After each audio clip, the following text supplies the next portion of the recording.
Bonjour chers frères et sœurs, je vous salue, vous qui croyez en Dieu, qui aimez le Père Céleste, qui aimez le Christ, la parole éternelle de Dieu, donc son Fils, et qui aimez le Saint-Esprit. Gloire, charité divine. Je vous salue aussi, vous qui chérissez la Vierge Marie et tous les saints, et qui avez un amour débordant pour tous les êtres humains, qui ne les catégorisez pas, mais qui avez de l'amour pour tous les êtres humains, quels qu'ils soient, d'où qu'ils viennent, parce que vous les aimez avec le sacré cœur de Jésus-Christ, parce que vous respectez leur dignité avec le cœur immaculé et sans tache de la Vierge Marie. Alors, je vais faire un commentaire de ce que le Seigneur Jésus-Christ a dit. Quelquefois, ce que le Seigneur Jésus-Christ dit nous semble tellement évident. Mais quand on observe cela de près, ce n'est pas toujours évident. Voyez-vous, en Luc 17, des versets 26 à 37, il dit: qui cherche à conserver sa vie la perdra. Et qui la perdra à cause de lui, Jésus-Christ, la sauvegardera, la retrouvera. Et même plus loin, il dit, là où sera le corps, là aussi se rassembleront les vautours. Mais ce dernier aspect-là, j'ai déjà fait le commentaire là-dessus. J'ai déjà fait le commentaire. Dans une précédente vidéo, j'ai déjà fait le commentaire. Voilà. Mais je vais commenter ce que le Seigneur Jésus-Christ dit ici. Qui cherche à conserver sa vie la perdra. Et qui la perdra à cause de lui, Jésus-Christ, la retrouvera, la sauvegardera. Mais quand il parle de la vie ici, certains vont immédiatement penser à la vie du corps. À la vie du corps. Penser cela n'est pas totalement à rejeter, mais ce n'est pas vrai. Quand le Seigneur Jésus-Christ parle de la vie ici, il parle de l'âme. Il parle de l'âme. Il parle de l'âme. C'est-à-dire cet aspect invisible. Cet aspect de la vie humaine invisible qui est à l'intérieur du corps. Parce que, vous savez, l'être humain est corps, âme et esprit. L'esprit est emboîté dans l'âme et l'âme est emboîtée dans le corps. J'ai déjà fait une vidéo aussi pour expliquer cela déjà. Ce qu'est l'âme, l'esprit et le corps. J'ai déjà fait une vidéo là-dessus. Vous pouvez vous référer à cette vidéo-là. Vous voyez. L'âme est à l'intérieur du corps. L'esprit est à l'intérieur de l'âme. Sinon, comment vous pouvez comprendre? Un être humain est là. Il a des mouvements, il fait des mouvements, il bouge. Et puis un jour, on vous dit, ah, il est décédé. Il est là tout inerte. Il ne peut plus rien faire. Mais parce que ce qui le faisait bouger là est parti. Ce qui le faisait bouger là, ce qui le faisait vivre et vivre sa chair là est parti. C'est-à-dire l'âme et l'esprit sont partis. En fait, l'esprit, c'est la conscience qui est à l'intérieur de l'âme. C'est la conscience qui est à l'intérieur de l'âme. Mais l'âme, dans le principe, est immortelle. Maintenant, quand l'âme quitte le corps, sa destination, c'est là est le problème. Et c'est ce que Jésus-Christ dit. C'est ce que Jésus-Christ dit. Quelle sera la destination de ton âme? Alors, il y a certains qui disent que eux-mêmes, ils vont sauver leur vie. C'est-à-dire sauver leur âme. Eux-mêmes, ils vont conserver leur vie, c'est-à-dire conserver leur âme. En faisant quoi? On a vu, il y a certains qui ont parlé de la pierre philosophale. À partir de la pierre philosophale, ils ne vont plus mourir. C'est ce qu'ils croient. Hein? Il y a cette chanson-là, qui est une très belle chanson, mais bon, qui spirituellement ne dit rien de bon. Ou que la personne dise, I want to be forever young. I want to be forever young. C'est-à-dire que lui, il dit qu'il voudrait être jeune tout le temps, pour tout temps. pour toujours. Il voudrait être jeune pour toujours. Cela veut dire quoi? Il voudrait ne pas mourir. Et aujourd'hui, il est dit qu'il y a des scientifiques qui font des recherches pour faire en sorte que l'homme ne meure pas. Et alors, on parle de transhumanisme. Les transhumanismes, là, quand tu les entends bien parler, ceux qui parlent de cela, c'est-à-dire qu'en fait, ils parlent d'un homme augmenté, en fait, qui n'est plus un être humain. Qui est en fait un robot, en fait. Qui n'est plus un être humain. S'il est moitié être humain, moitié robot, mais il n'est plus un être humain, c'est fini. Et puis un robot, il faut qu'il trouve son alimentation. Hein? On peut dire que nos voitures, nos avions, etc., ce sont des robots. Ce sont des robots. Mais que peut le robot, sur certains points, sans celui qui l'a conçu? Voilà le problème. Donc, on pense ainsi conserver et perpétuer la vie physique. Oh non. Ton corps physique là est appelé forcément à mourir. C'est tout. Il n'y a rien à faire. Ceux qui disent qu'ils vont faire en sorte que le corps physique ne meure pas, ce sont des plaisantins.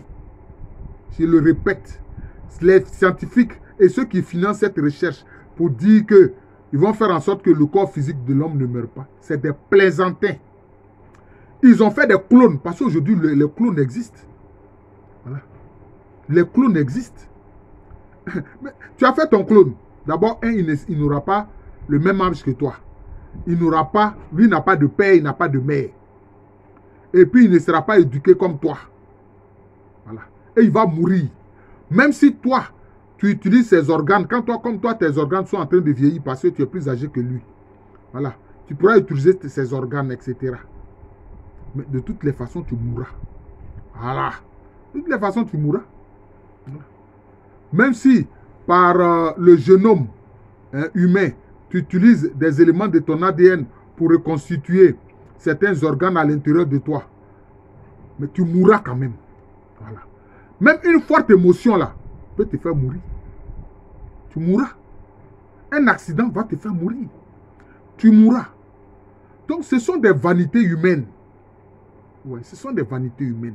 Comme quelquefois on voit dans certaines sectes ésotériques, etc., qui disent que oui, eux-mêmes, ils vont trouver la voie de l'immortalité. Voilà, ils vont trouver la voie de l'immortalité. Mais ton âme est déjà immortelle, mon ami. Pourquoi tu te fatigues? Ton corps, lui, il mourra certainement. Certainement, il mourra. Mais ton âme est déjà immortelle. Maintenant, c'est sa destination quand ton corps va mourir. Là. C'est de ça qu'il s'agit. Donc, en fait, le postulat est mal posé par ces gens-là. Le postulat est mal posé par ces gens-là. Quelle sera la destination de ton âme? Toi qui dis que tu veux préserver la vie par toi-même. Ton âme sera séparée de Dieu. Parce que tu as pensé que toi, un humain, un mortel, toi, tu ne sais même pas comment est-ce que tu as été conçu dans le sein de ta maman. Comment est-ce que tu y as vécu pendant 9 mois pour que tu sortes et que tu naisses. C'est toi qui décides que toi, tu sais ce que tu vas faire dans l'invisible pour que tu conserves la vie. C'est-à-dire tu conserves ton âme. Mais alors, si tu penses ainsi, là encore, je dis que c'est une plaisanterie de mauvais goût pour ton âme. C'est une plaisanterie de mauvais goût pour ton âme toi-même. Parce que, puisque tu penses par tes propres capacités humaines, par ton intelligence humaine qui est forcément limitée, voilà. Ce n'est pas l'intelligence divine. Ce n'est pas l'intelligence infinie de Dieu, qui est le Saint-Esprit. Donc, de toutes les façons, puisque tu t'es coupé de Dieu et que tu as pensé que par des moyens ésotériques, par tes pratiques, etc., que toi, tu vas conserver ta vie, c'est-à-dire ton âme, tu la perdras. Parce que ton âme sera dans les tourments. Là où il y aura les pleurs, les grincements de dents, comme a dit le Seigneur. Et moi, je vous le dis, je ne mens pas. J'ai vu en vision une parente même de moi. Je dis bien une parente de moi. Qui était dans sa vie médium traditionnelle, une commune. J'ai vu comment son âme pleurait et grinçait des dents. Et quand j'ai vu qu'elle s'est dirigée vers cet endroit obscur, où il y avait une porte qui donnait sur une obscurité pas possible, j'ai compris qu'elle était dans les ténèbres. Donc c'est cela. Toi, tu veux conserver ta vie par tes propres capacités, tu la perdras. Mais si tu la perds en Jésus-Christ, c'est-à-dire quoi? C'est-à-dire que tu l'abandonnes entre les mains de Jésus-Christ. Hein? Perdre la vie en Jésus-Christ, c'est-à-dire c'est abandonner ton âme entre les mains de Jésus-Christ. Parce que c'est lui qui est le sauveur des âmes humaines. J'ai vu, excusez-moi, quelqu'un qui disait que non, que Jésus-Christ, il est seulement le prophète des Juifs et qu'il n'est pas le sauveur de l'humanité. J'ai ri. Mais que disent les Juifs même du Messie? Voilà, quelquefois des gens qui sont des ignorants notoires, qui sont sur la toile, qui vont sur les réseaux sociaux et qui disent des choses pour perdre l'âme des gens. Parce qu'eux-mêmes, ils sont perdus. Et certains, et beaucoup parmi eux, sont des démons humains. Ce ne sont même pas des humains entièrement, ce sont des démons humains. Voilà. Des démons humanisés. Des gens qui sont habités par l'esprit démoniaque et l'esprit de Satan. Voilà. C'est ce genre de personnes-là qui sont sur les réseaux sociaux qui trompent les gens. Donc, ce que Jésus-Christ dit, il dit que c'est lui qui la perd en son nom. Lui qui est le Christ, lui qui est le Messie, lui qui est le sauveur de l'humanité, le rédempteur de l'humanité. Alors tu sauvegarderas ton âme. C'est-à-dire quoi? Ton âme sera dans la félicité divine avec lui. Voilà. Ton âme là sera dans la félicité divine avec lui. Mais pourquoi est-ce que vous allez douter de cela? Regardez la vie des saints, ce qu'on appelle la géographie des saints. Regardez la vie de Padre Pio. Regardez la vie de choses, comme on appelle ça, du curé d'As, Saint Jean-Marie Vianney. C'est tout. Ça, c'est suffisant. Je fais une série de vidéos d'un ouvrage écrit par Jean Guiton et puis Jean-Jacques Antier sur les pouvoirs mystérieux de la foi. Cela me fait mal quand je vois qu'il n'y a pas beaucoup de vues sur cette série-là. Alors qu'on vous parle du côté extraordinaire de la vie. Mais comment vous êtes là?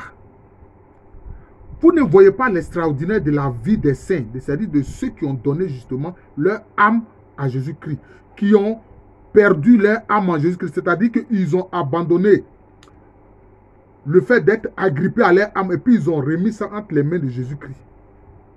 Et puis qu'ils sont dans la félicité divine avec Jésus-Christ. Vous ne regardez pas ça.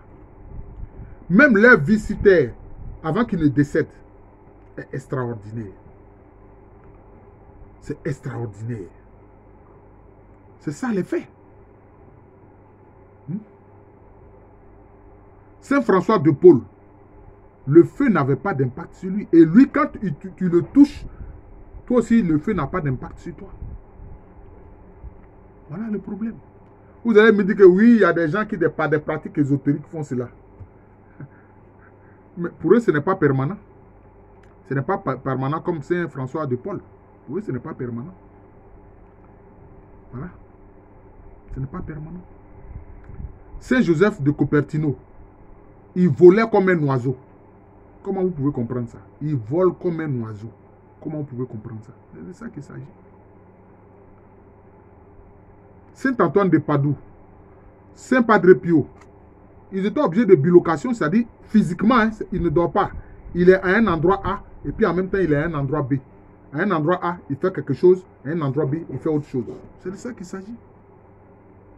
Donc, celui qui perd sa vie à cause de Jésus-Christ, qui remet, c'est-à-dire qu'il remet sa vie entre les mains de Jésus-Christ. Il abandonne sa vie entre les mains de Jésus-Christ. Le Seigneur Jésus-Christ dit qu'il a alors il la sauvegarde, c'est-à-dire il sauvegarde son âme. Il s'agit de laisser son âme entre les mains du Seigneur Jésus-Christ. Pour que le Seigneur Jésus-Christ en prenne soin. Parce que c'est lui qui est le sauveur des âmes des êtres humains. C'est lui qui est le rédempteur des âmes des êtres humains. Voilà comment il faut comprendre ce passage en Luc 17, les versets 26 à 37. Je vous remercie. Parce que la dernière phrase où j'ai dit que j'ai déjà fait une vidéo où dit là où sera ce corps, le corps aussi se rassembleront les vautours. Les vautours ici, hein, ça renvoie aux démons. Pourquoi? Parce que l'ange, lui, on le représente avec des ailes d'aigle. Mais le démon, on le représente avec des ailes de vautour. Lui, il mange ce qui est mort. Voilà. Donc les corps là, ce sont ceux dont les âmes sont dans la perdition. Alors, les démons vont se rassembler autour d'eux pour dévorer leur âme. Mais leur âme est immortelle, c'est-à-dire qu'ils la font souffrir. C'est tout. Ils la font souffrir. C'est de ça qu'il s'agit. Alors, je suis le frère Jean de l'amour de Jésus. C'est mon nom spirituel et c'est le nom de cette chaîne YouTube, Jean de l'amour de Jésus. Faites-la connaître, partagez-la. À l'état civil, je suis le professeur Aluko Amerini. Je vous souhaite une bonne journée en Christ Jésus. Je vous souhaite un bon week-end. Abandonnons notre âme. Chacun de nous doit abandonner son âme entre les mains de Jésus-Christ. Voilà, c'est ça. Donc, la leçon ici, c'est abandonner son âme entre les mains de Jésus-Christ. Et si tu abandonnes ton âme entre les mains de Jésus-Christ, le Seigneur Jésus-Christ sans cesse sanctifie ton âme. Si tu abandonnes ton âme entre les mains de Jésus-Christ, le Seigneur Jésus-Christ sans cesse sanctifie ton âme. Si tu abandonnes ton corps, qui est le temple du Saint-Esprit, entre les mains du Saint-Esprit, le Saint-Esprit sans cesse régénère ton corps. Si tu abandonnes ton esprit entre les mains du Père Céleste, le Père Céleste sans cesse purifie ton esprit. C'est de ça qu'il s'agit. Ce ne sont pas des affabulations. C'est des vérités divines. C'est des vérités qui sont dans l'invisible. C'est de ça qu'on vous parle. Quand on vous parle de Dieu, on vous parle de l'invisible. Voilà. Parce que vous voulez minimiser l'invisible en disant, certains disent que non, moi je ne crois que ce que j'ai vu. Ah bon, quand tu étais dans le sein de ta maman, là, tu voyais ce qui se passait là-bas? Hein? Quand tu étais dans le sein de ta maman, là, tu voyais ce qui se passait là-bas? Hein? Bonne journée, chers frères.